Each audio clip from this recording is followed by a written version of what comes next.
Hi everyone, welcome back to my channel. This is my usual weekly technical analysis outlook videos in which I will comment on what I think will happen to some FX crosses and equities. As always, before I begin, I want to clarify that this is not a solicitation or recommendation to enter into long or short positions in the names that I will mention in this video, nor do I have existing positions in them. This is not financial advice, and if you're using this content as a guide to trade, you are doing so at your own risk. Alright, let's start. In this video, I will not be reviewing names that I've covered in past videos and just focus on new coverages. I've put in timestamps, so please use them to skip to the names that interest you. I am starting a new coverage on DXY because in the last coverage I was bearish dollar index. This one, dollar index, is potentially turning bullish. I believe the DXY is forming a falling wedge, a bullish pattern, and completion will be via a breakout above the resistance trend line, and if this is true, the textbook target is at 104.75.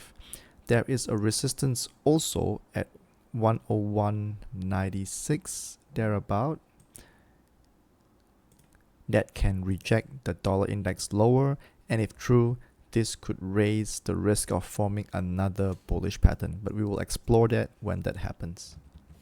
As noted before, Euro-dollar is just the opposite of the DXY. Euro-dollar is forming a rising wedge, a bearish pattern, and completion will be via a breakdown below the support trend line, and the textbook target is at 109.04 when completed. While the Euro-dollar is still forming its bearish pattern, the sterling dollar has completed its rising wedge on the 17th of June, and the textbook target is at 131.51, which coincides with the bounce over here that occurred on the 12th of May. Bouncing off this support again will raise the risk of forming another bearish pattern. Deviating from other dollar crosses, dollar Swiss is forming a double bottom, a bullish pattern that requires a close above the resistance at 0.8476 to complete. Completion has a textbook target at 0.8911. The final name for this video is on equities, Hermes International. It is not looking good. It is potentially forming a cup and handle top, a bearish pattern, and price action has converged towards the lower Bollinger after closing below the Ichimoku cloud. This means it is downside biased.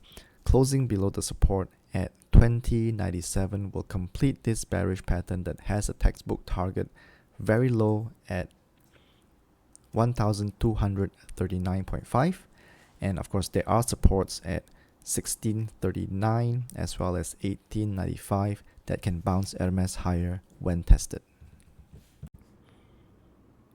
That's the end of my sharing. I will give updates to these crosses and names only when there are meaningful development, and in the next video it will highly likely be on new crosses and new names.